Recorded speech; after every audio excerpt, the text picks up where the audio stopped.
राजा रहलन रहसु भगत के परीक्षा ली हलन कि तू अगर माई के दर्शन करा देबो और ना करीबो तो तारे बड़ी सजा मिली। हाँ जी। जख्मी जितेंद्र भैया से कहनी कि जीवित समय में दुनिया के हर ओह दरबार के हर ओह धाम के गीत रोजा लिखी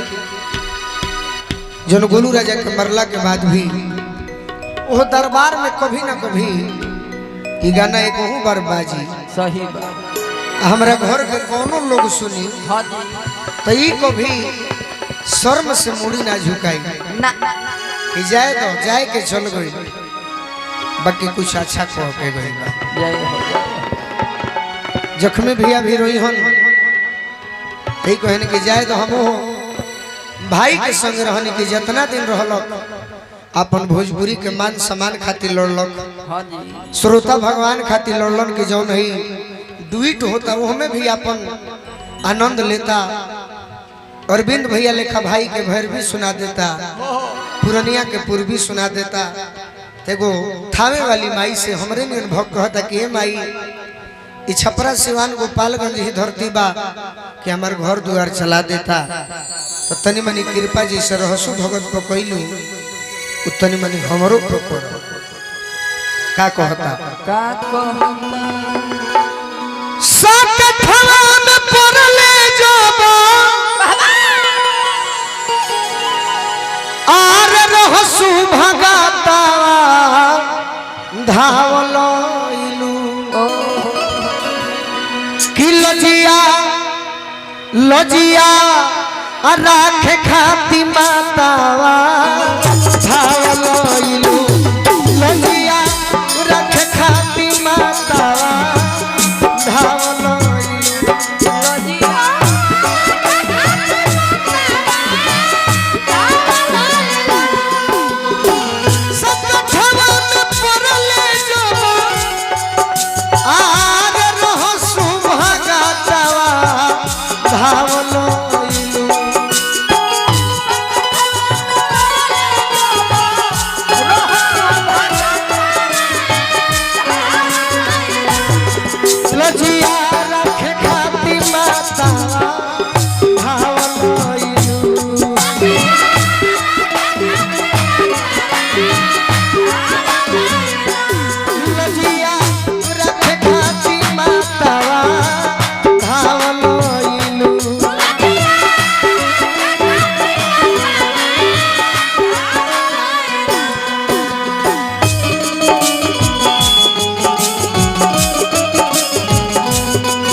के माई तू ही हो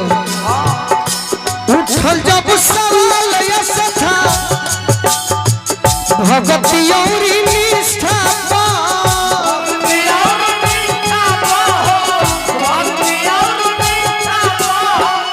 आज नया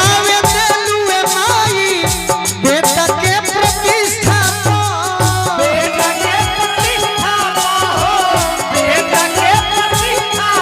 उठल जब सवाल ऐसा था भक्ति और निष्ठा आज नया माई बेटा के प्रतिष्ठा महिमा महान राउ जनता जगाता धावलो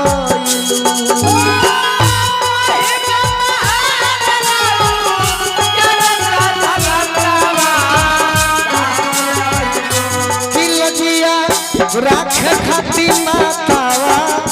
धावलो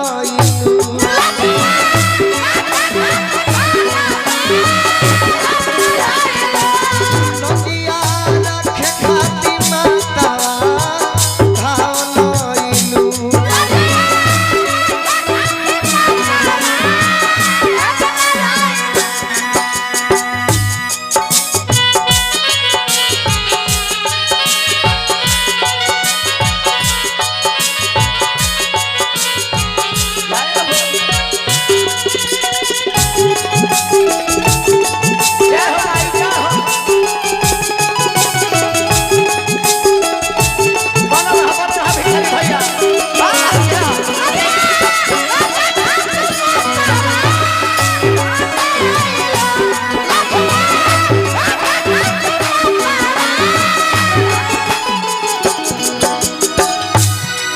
एकांत में किए माई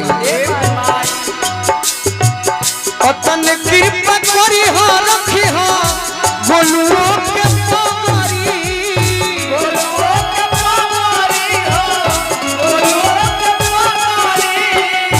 पूजला चरनिया हरद आई बुठावे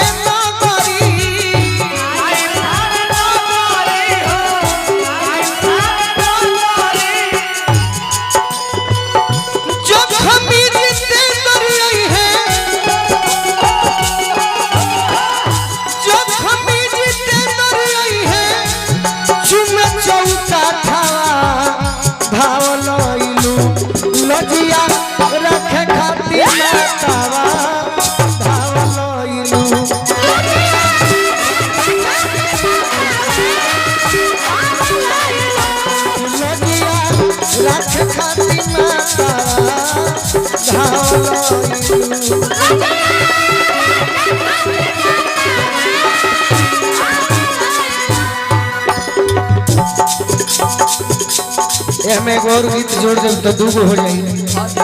और बाद फिर भी गा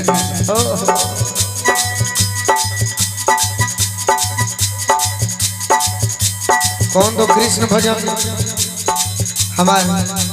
भैया के फेसबुक पर प्यार मिलल बा तो अच्छा बात वही गीत से हम करो जो सुदार के लाल तोहरो तनी ना बुझाला कान्हा बंसी वाला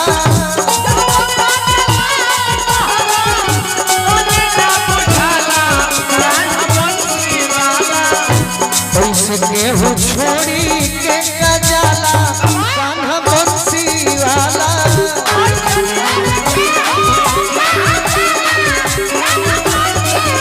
कैसे के हो छोड़ी के गजाला कान्हा बंसी वाला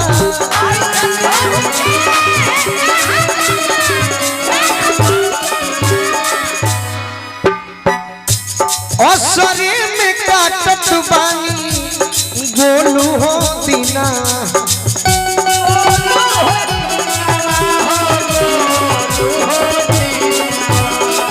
छिनल मन मोहन बाड़े नैना से नीना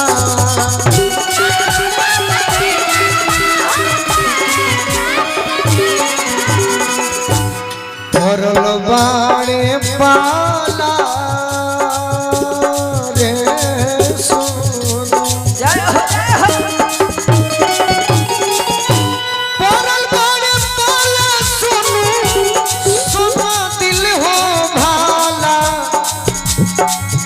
कान्हा बंसी वाला ऐसे के हो छोड़ के गजाला कान्हा बंसी वाला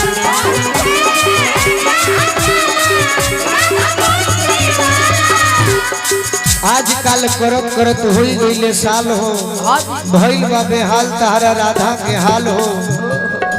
हंस के बोले वाला तोहरो मुंह बाटे काला कान्हा बंसी वाला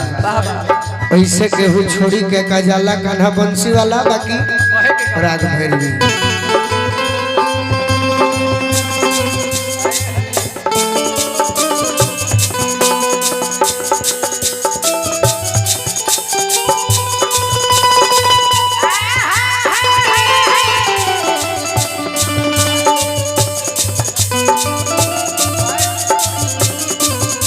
ये हमारा घराना के गीत है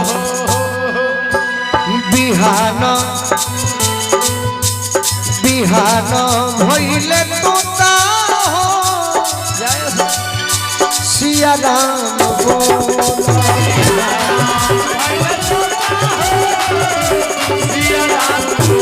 बिहान भइले तोता हो सिया राम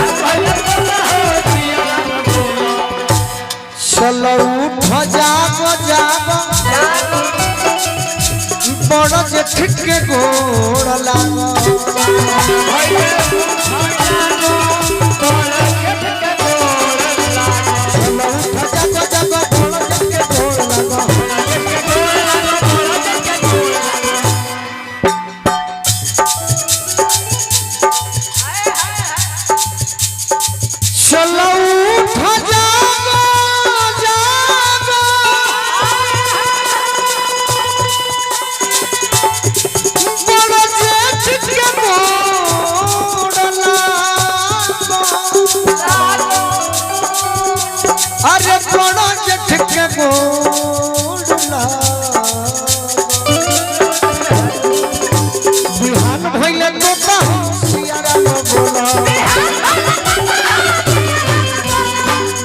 बेबतिया के सवनवा में हिरोची भाई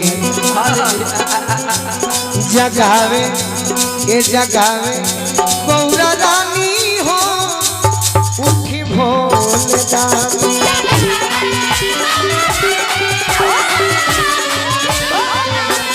भरत शर्मा जी भी बोले बनी हाँ जी न मेहंदी लगल ना बोले बनी ठीक बा लेकिन कैसे बोले बनी रवि जी हाँ जी न मेहंदी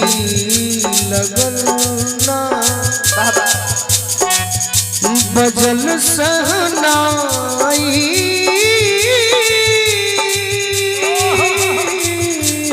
जय हो सफा ढुक जा न मेहंदी लगल ना बजल सहनाई कैसन हो तारा हमरो